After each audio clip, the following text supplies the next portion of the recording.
Hola, ¿cómo están? El presidente de Estados Unidos, Donald Trump, ha confirmado que su administración enviará más armamento a Ucrania, pese a que días atrás el propio Pentágono decidiera suspender temporalmente ciertos envíos militares debido a una revisión administrativa. Desarmar a Ucrania solo ha sido parte de una narrativa. La gran pregunta es, ¿con qué fin? Hoy vamos a analizar ese escenario en el mapa. Bienvenidos.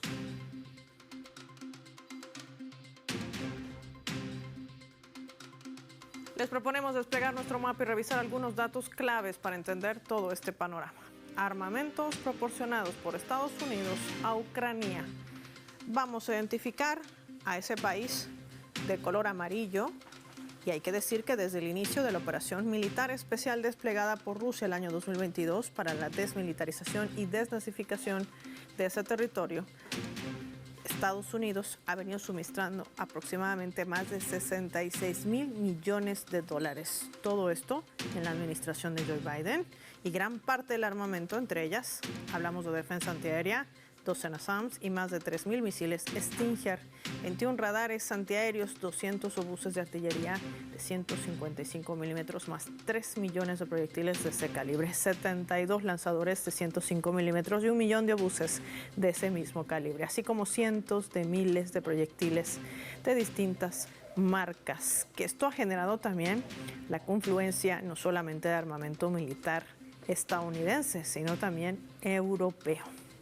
A la lista se suma más de 120,000 armas, municiones, vehículos blindados, misiles antitanque guiados, 500 millones de cartuchos, granadas, helicópteros E-17, el diseño soviético, y una gran cantidad de aviones no tripulados, tanques Abrams, entre otros vehículos que además han sido de alta tensión y polémica que ha generado, y las reacciones, por supuesto, que también no se dejaron esperar por parte del Kremlin. Todo esto ante el avance también de la Organización Transatlántica del Norte, la OTAN, donde además se ha brindado adiestramiento técnico y capacitación inclusive para volar los famosos F-16. Seguimos sumando datos en torno a este conflicto desatado al este de Europa. Hay que recordar que a raíz de un informe que evacuó el Pentágono, la administración de Trump no había renovado un nuevo paquete de armas para Kiev, sobre todo en ciertos tipos específicos de armamento que Washington había prometido suministrar a Ucrania, para realizar una revisión y asegurarse que el Pentágono no se perjudique ayudando a otros países. Entre ese lote de ayuda militar para Ucrania, que se quedó retenida en Polonia, se encontraban 92 misiles aire-aire, también 30 interceptores tierra-aire Patriot, 8,496 proyectiles de obuses de 155 milímetros, 142 misiles aire-tierra, los Hellfire, y 252 misiles GMERS, 25 misiles de tierra y aire Stinger, y 125 lanzagranadas AT-4. Pero el lunes se generó un giro en la Casa Blanca mientras Donald Trump se reunía con el primer ministro de Israel, Benjamin Netanyahu. Allí el presidente anunciaba que enviará más armas a Kiev. Explicó que los envíos incluirán principalmente armamento defensivo, sin detallar fechas o volúmenes específicos. Las fuentes del Pentágono citadas por medios locales señalaban que entre los materiales afectados por esa suspensión se encontraban interceptores para los sistemas Patriot, proyectiles de artillería guiada y misiles aire-tierra compatibles con aviones F-16 de fabricación estadounidense. Esto está marcando también reacciones dentro del propio Kremlin, y de esto vamos a hablar hoy en medio de la propuesta también que le hacía Netanyahu para que Donald Trump recibiese el Premio Nobel de la Paz. ¿Qué está pasando en esa parte del mundo? Hoy lo analizamos con nuestros invitados. Desde la Argentina nos acompaña analista político, experto también en análisis geopolítico, Cristian Lamesa, con nosotros en el mapa de Telesur. Cristian, bienvenido, qué gusto recibirte. Un placer para mí estar con vos, Paola, y con la audiencia de Telesur. Cristian, analicemos este aspecto que quizás no extraña, pero que genera también tensión dentro de esa narrativa, de esa guerra cognitiva que además ha emprendido la administración de Trump y que la ha manejado de alguna manera a través también de plataformas digitales. ¿Por qué decide retroceder en este paso? ¿Por qué cambiar su narrativa de desarmar a Ucrania y de un momento a otro dice vamos a enviar más armamento y lo hace inclusive acompañado del mayor representante del sionismo en el mundo, como es Benjamin Netanyahu. Ese punto que vos remarcás, Paola, es tan interesante que yo creo que también, acá estamos obviamente en el terreno de las conjeturas y la especulación, pero que haya sido hechas esas declaraciones con Benjamín Netanyahu presente, yo no sé hasta qué punto no puede ser una advertencia velada al líder judío. ¿Por qué lo digo? Sabemos muy bien que la relación entre Trump y Netanyahu no es lo más cordial que sin duda desearía Netanyahu. Podemos recordar que hace algún tiempo Donald Trump retuiteó unas declaraciones de Jeffrey Sachs en la cual decía que, bueno, que con palabras muy fuertes, que no voy a repetir para no ser maleducado, pero le decía que era el hijo de una mala madre, por suavizar el término, a Netanyahu, y que había metido a los Estados Unidos o intentado involucrarla en innumerables guerras. Esto lo retuitea Trump en su momento, haciendo suyas estas palabras. Y podemos recordar también incluso un encuentro en el Salón Oval que fue bastante tenso. También no hay que dejar de tener en cuenta cuando en un desafío abierto hacia el republicano, Netanyahu inicia ese ataque a la República Islámica del Irán, contraviniendo lo que le había recomendado Trump, que era esperar a la última ronda de negociaciones que se iba a dar el 15 de junio, y el 13, 2 días antes, hace ese ataque Netanyahu. Entonces, y teniendo en cuenta que ese armamento que estaba en Polonia esperando para ser dirigido hacia Ucrania, fue desviado a Israel para dotar nuevamente al Estado hebreo de grandes cantidades de armamento defensivo, especialmente, que sabemos que en esa guerra de los 12 días sufrió muchísimo Israel y tuvo pérdidas muy grandes de material bélico que tiene que reponer. Entonces, en ese momento se desvía ese armamento que iba a Ucrania, se desvía a Israel, y yo no sé hasta qué punto, porque ahora esto hay que ponerlo en todo el contexto internacional, están propiciándose nuevamente los diálogos entre Irán y los Estados Unidos, con muy buenas perspectivas por las dos partes, con declaraciones favorables a esto, e Israel vuelve a la carga diciendo que existe la posibilidad de que ataquen si Irán, genera reanuda el programa nuclear. Entonces, no sé hasta qué punto, por eso decía, no puede ser una amenaza velada al líder judío de que la ayuda de Estados Unidos puede detenerse y volver a Ucrania. Y en el contexto propio de Ucrania, de Rusia, y hay que tener en cuenta que el Kremlin no ha dado una respuesta concreta en este aspecto, porque hay que separar muy bien lo que dice Trump de lo que hace finalmente. Y hay que resaltar que en todo momento habló de armamento defensivo, no ofensivo, son cosas muy distintas, y en un contexto en el que los avances de Rusia están siendo realmente considerables, está sufriendo realmente Kiev incursiones muy precisas y muy numerosas, que realmente están dejando en evidencia que el agotamiento de los arsenales de Kiev ya son realmente notorios. De todo esto también llama la atención por estas negociaciones cuando Donald Trump decía justamente el 4 de julio, el día de la independencia de los Estados Unidos, de que estaba muy molesto con el presidente Putin porque no había llegado a mayores acuerdos pese a esa conversación telefónica y pese también a la imposición que está marcando en este momento una de las figuras claves ahora dentro de este conflicto y que sale a flote, a la luz, como es Benjamin Netanyahu, el sionismo, ese lobby que también maneja los conflictos armados en el planeta, una estrategia que sigue enriqueciendo justamente a los complejos militares armamentísticos, a esa industria de la guerra y de la muerte. ¿Qué decir sobre este punto clave de estas negociaciones? ¿Podrán avanzar en medio de este nuevo escenario?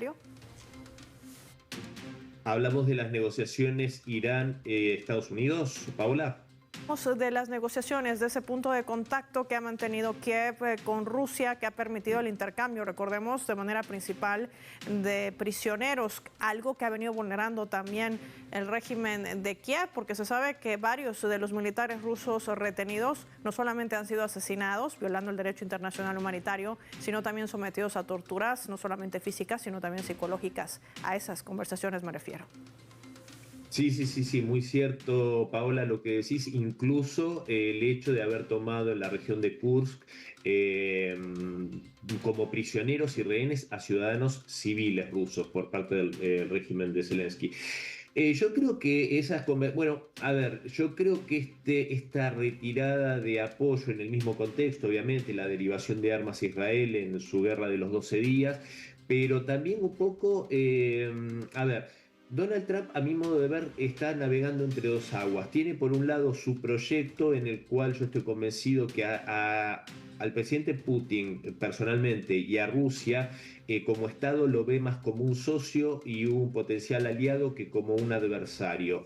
En este sentido, eso es su proyecto, el proyecto geopolítico que tiene Donald Trump en la cabeza. Y por el otro lado, que tiene que hacer frente también a una oposición, incluso dentro de su mismo partido, vamos a personificarlo con Lindsey Graham, con ese senador ultra belicista y ultra rusófobo, pero de los cuales necesita votos y apoyo en la Cámara de Representantes y en el Senado. Entonces, en ese sentido, yo creo que también no descarto cierta conexión y juego en equipo, por decirlo de algún modo, entre el Kremlin y la Casa Blanca. Y estas declaraciones que en un momento van para un sentido y en otro momento para el otro, haciendo equilibrio entre esas fuerzas internas que tiene el lobby armamentístico, el lobby judío. Sabemos que son lobbies muy poderosos dentro de Estados Unidos. También sabemos que Donald Trump al inicio de su gobierno abrió muchos frentes. Lo vimos con el tema de la USAID. Vemos que también frenó ahí en vez de profundizar, quedó, pero hay muchas más cosas podridas. Aparte de la USAID está la NED y otras organizaciones de ese tipo. Entonces, yo creo que, a ver, las conversaciones, volviendo a tu pregunta original, no hay interés por parte de Kiev de que eso tenga éxito, porque los patrocinadores de Kiev, en este momento los patrocinadores europeos globalistas, no tienen interés de que haya paz con Rusia. En ese sentido, yo creo que la forma que primero buscó Trump fue un acuerdo negociado en el cual incluso Steve Witkoff dijo que que la única salida era justamente el reconocimiento internacional de las 5 nuevas regiones de Rusia, la neutralidad de Ucrania, o sea, taxativamente todo lo que pide Rusia. Y esto obviamente es rechazado tajantemente por Ucrania, entonces el otro mecanismo es dejar que se agoten, quitarles el armamento y que se vayan agotando solos. Esto está siendo más largo de lo que se preveía y yo creo que a pesar de estas declaraciones de Trump y de vuelta, vuelvo a reiterar, una cosa es lo que dice, hay que ver lo que hace en definitiva. En ese sentido, yo creo que vamos a ver cómo termina respondiendo. También es muy interesante, que también lo decía, con esto cierro, Paola, siempre a las declaraciones de Trump, la respuesta rusa, si hay respuesta, si no hay y de qué tenor. Yo creo que eso es importante tenerlo en cuenta, pero yo no le pongo muchas expectativas a las negociaciones, porque evidentemente Kiev y Zelensky también se aferra al poder y ese poder tiene que ver con mantener esta situación de guerra. Así funciona la falsa narrativa de Occidente, que tanto habla de paz y que inclusive el propio Netanyahu ha nominado a Donald Trump como posible ganador del Premio Nobel de la Paz. Habría que revisar los antecedentes que uno tendría que cumplir para llevarse ese galardón, lo voy a denominar así, en estos tiempos tan conflictivos del mundo. Gracias, Cristian, por tu tiempo y tu análisis para el mapa. Marquemos nosotros una pausa. Al regreso, revisemos qué implicará y qué se mide en esa balanza para dar este giro que ha emprendido Donald Trump para rearmar a Ucrania en medio de esas negociaciones que mantiene Kiev con Rusia. Lo vemos al volver, no sin antes revisar nuestra escala.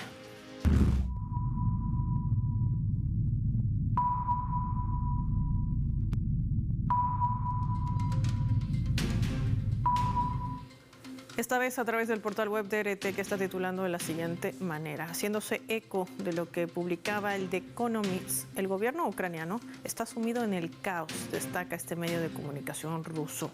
El régimen ucraniano está sumido en una creciente lucha interna que amenaza con hacer más daño al país que el actual conflicto armado con Rusia. Informa The Economist. El medio indica que la lucha interna en el gobierno del régimen de Kiev se produce en medio de la exitosa ofensiva que emprende el ejército ruso y la suspensión de la ayuda militar estadounidense, que estaba marcada desde el 1 de julio y que hoy ha cambiado, ha dado un giro. Trump ha anunciado que enviará más armamento defensivo, que podría además cambiar la manera en la que se está avisorando este escenario para el gobierno de Volodymyr Zelensky, ya la segunda persona más poderosa de ese país, dentro de esta intriga que ha marcado también el gobierno de Zelensky. Se revelan preocupantes declaraciones de ese telón, del fondo de una fractura política interna, las purgas y las luchas que podrían desentrañar también al país, pero desde adentro. Así lo está reseñando The Economist. Destaca 3 situaciones que muestran la discordia política en el gobierno ucraniano. La primera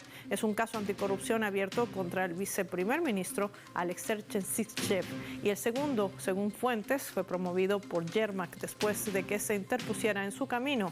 La segunda es el cambio de personal en el gabinete y el probable nombramiento de la ministra de Economía, Yulia Sverdenko, como nueva primera ministra. Y el tercer factor sería la pugna entre Yermak y el jefe de la Dirección Principal de Inteligencia del Ministerio de Defensa, Kirill Bunarov.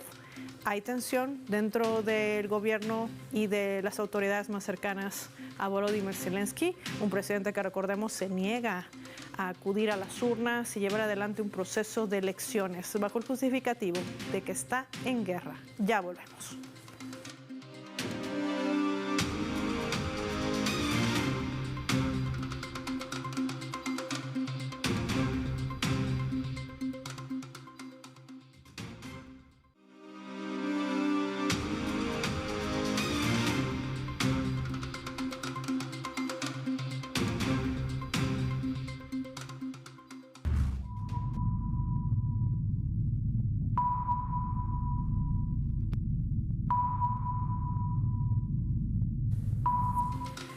Vamos a sumar otro elemento también para el análisis a través de la fotografía. La Unión Europea está preparando un nuevo paquete de sanciones contra Rusia. Sería el más duro desde el año 2022. Así lo ha señalado el propio ministro de Asuntos Exteriores de Francia, Jean-Noël Barrot. En una entrevista también ofrecida a un medio local, señalaba que estaban a punto de concluir con éxito el paquete de sanciones más duras que hemos introducido en más de 3 años, afirmaba, indicando que el objetivo del nuevo paquete de restricciones tiene como fin obligar a Rusia a cesar el fuego para que las negociaciones puedan comenzar en serio y conducir a una paz duradera.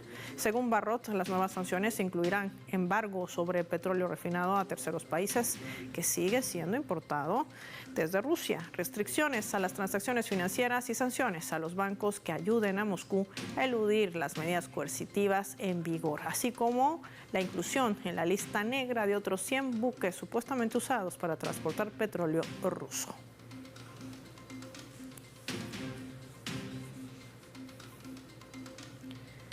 Vamos a analizar este escenario. Recibimos vía telefónica desde la Argentina. Nos acompaña Lido Leancomini, periodista, analista político internacional y también experto en geopolítica. ¿Cómo estás, Lido? Qué gusto recibirte en el mapa. Bienvenido. Lo mismo me sucede a mí. Estoy encantado de estar con ustedes nuevamente. Bueno, Lido. Estamos en medio de una situación muy complicada, parece. Ajá, una situación complicada, y por ahí quiero empezar. Hay una predisposición de la Unión Europea a seguir emitiendo sanciones. La gran pregunta es, una Europa que compra gas de Estados Unidos mucho más caro, que las sanciones que emprende contra Rusia se le han convertido en efecto boomerang. Es decir, parece que nada positivo le da al continente europeo con este conflicto desatado al este de Europa. ¿Qué gana Europa con seguir el juego a Estados Unidos? No, para nada, no tiene nada para ganar, sino más bien tiene todo para perder. Lo que ocurre es que hay una profunda crisis económica, militar y política que abarca a Estados Unidos como a Europa misma. Estados Unidos parece que gira como un barco sin timón. Por momentos habla de paz, tratando de cumplir algunos acuerdos que había planteado en la campaña política Donald Trump, pero cuando llega el momento no logra establecer un acuerdo suficiente como para garantizar por lo menos la continuidad de su régimen social y económico en el marco de una dominación que le resulta imprescindible para ello.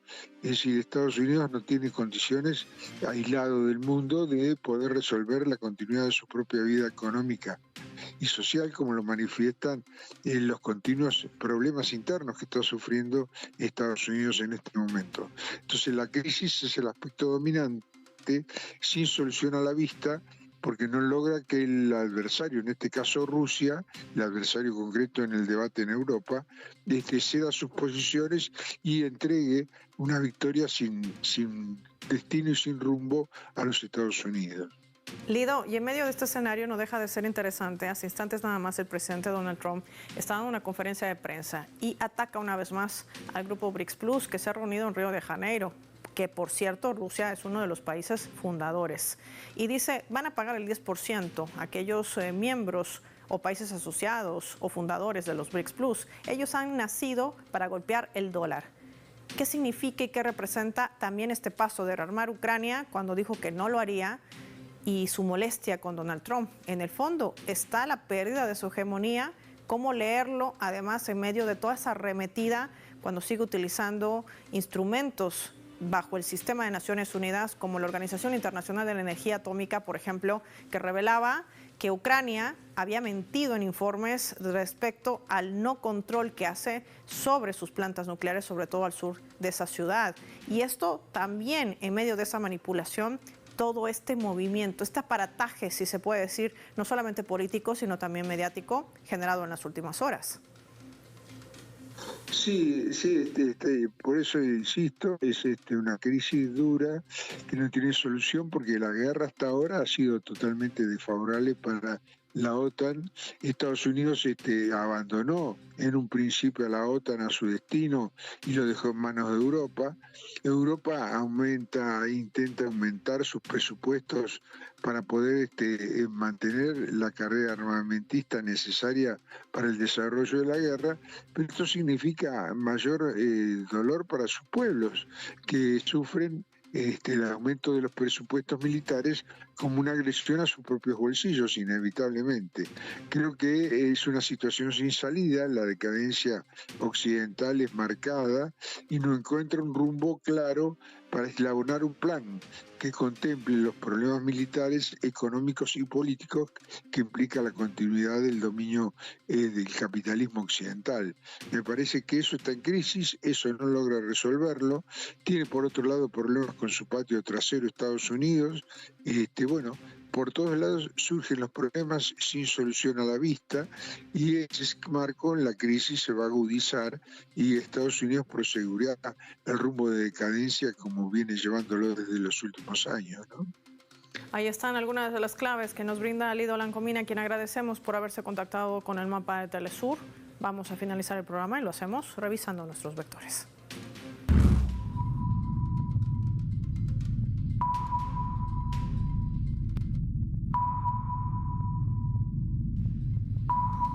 Pero nuestro radar en el mapa también ha reflejado las 3 claves sobre este tema. Vamos a revisarlos. 1. Estrategia. Trump nunca ha dejado de suministrar armas a Kiev y solo ha utilizado esta falsa narrativa para generar una especie de confianza en el terreno con Rusia.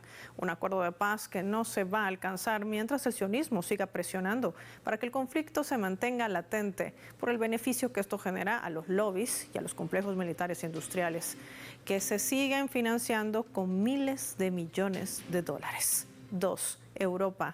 Muchos se preguntan qué gana el continente europeo con este conflicto. Si compra el gas más caro de Estados Unidos, quien lo ha orillado a esta escalada y que hoy además está entre la espada y la pared, con ese incremento del gasto en defensa, tiene que destinar el 5% de su Producto Interno Bruto a la OTAN. Una OTAN que solo se vela a través de los intereses de quien la maneja y no son los europeos. Hablar de más sanciones para Rusia solo se vuelve una retórica que no les está funcionando.